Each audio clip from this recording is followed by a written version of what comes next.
Praise the Lord. கிறிஸ்துவுக்குள் அன்பானவர்களே, இந்த 2026 வருடத்தின் முதல் மாதத்துல ஆண்டவர் நமக்கு கொடுக்கிற வாக்குத்தத்தத்தை பார்க்கலாமா? யோசுவா 1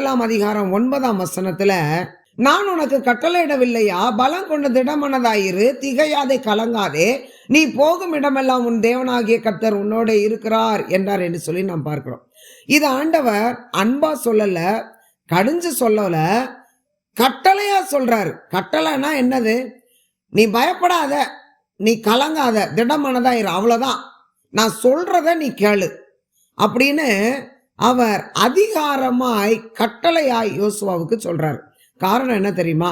உபாகமம் 31:1-8 வரைக்கும் வாசிக்கும் போது யோசுவாவுக்கு மோசே மூலமா ஆண்டவர் முன்னாடியே எல்லாத்தையும் சொல்லிட்டார்.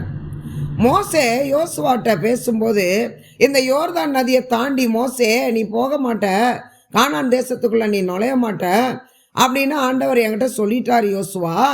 இங்கேயே ஆண்டவர் என்னை எடுத்துக்கிடுவாரு, இத்தனை லட்சம் ஜனங்களை நீ தான் வழி நடத்திட்டு போகணும், அந்த தலைமைத்துவத்தை ஆண்டவர் உனக்கு கொடுக்குறாருன்னு சொல்லி உபாகமத்திலேயே ஆண்டவர் யோசுவா கிட்ட பேசிட்டாரு. எத்தனை தடவை யோசுவாவிட்ட பேசின பிறகும் இந்த யோசுவாவுக்கு கலக்கம், திகில் அப்படிங்கிறது போகவே இல்லை. யோசுவா 1 அதிகாரத்துல கலங்கி நிக்கிறத நம்ம பார்க்கிறோம். எப்படி இந்த ஜனங்களை நம்ம வழி நடத்துறது? வணங்கா கழுத்துள்ள ஜனங்க. மோசே தன்னை எவ்வளவோ அர்ப்பணிச்சு எவ்வளவோ தியாகம் பண்ணின மனுஷன். மோசேக்கு விரோதமாவே முறுமுறுத்த ஜனங்க.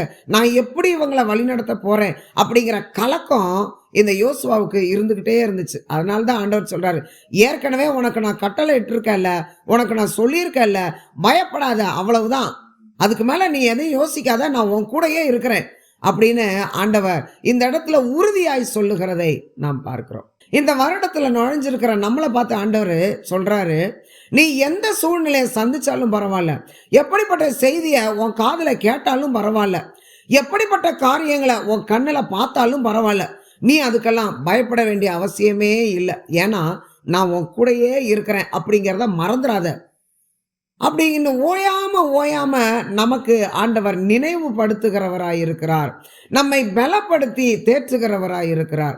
இந்த வருஷம் ஒருவேளை நீங்க எப்படி போகும், இந்த வருஷத்துல கடைசி வரைக்கும் நான் போய் நிப்பனா அப்படின்னு பல கேள்விகளோட இந்த வருடத்தை நீங்க துவங்கி இருக்கலாம். ஆண்டவர் சொல்றார், கட்டாயம் உன்னை நான் நடத்துவேன், நீ கலங்காம மாத்திரம் இரு அப்படின்னு ஆண்டவர் சொல்றார்.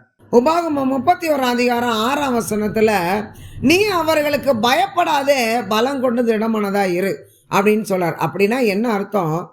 நீ கஷ்டமே பட மாட்ட, நீ சுகமா இருப்ப அப்படின்னு ஆண்டவர் சொல்லல.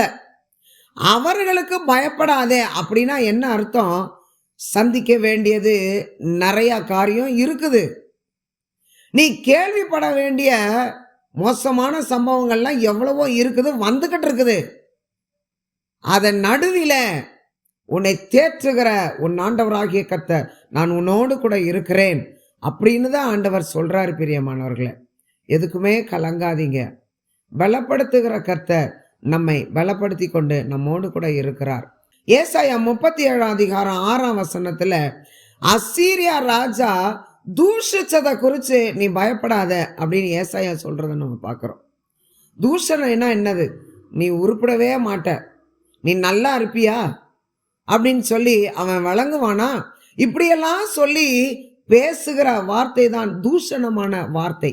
இப்படிப்பட்ட வார்த்தைகளை கொண்டு உங்களை யார் யாரெல்லாம் பேசி இருக்கிறாங்களோ, நீ நல்லா இருக்க மாட்ட, நீ உருப்பட மாட்ட, நீ அப்படி ஆயிருவ, நீ இப்படி ஆயிருவ சொல்லி பொறாமையுள்ள மனிதர்கள் யார் யாரெல்லாம் உங்களை பலவிதமாய் பேசி இருக்கிறார்களோ, ஆண்டவர் சொல்றாரு, அப்படிப்பட்ட மனிதர்களை குறித்து நீ கவலையே படாத, எல்லாற்றுக்கும் ஸ்தோத்திரம் மாத்திரம் சொல்லு, நான் உனக்காய் யுத்தம் பண்ணுவேன் என்று கர்த்தர் சொல்லுகிறார்.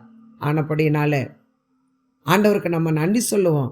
இருதயத்தை கலங்க விடாதீங்க, கர்த்தர் நம்மோடு கூட இருக்கிறார். அவர் பெரிய காரியங்களை இந்த வருடத்துல உங்கள் ஒவ்வொருவரையும் கொண்டு உங்களுடைய குடும்பத்திலையும் செய்வார், போகிற வருகிற இடங்கள் எல்லாவற்றிலையும் செய்வார்.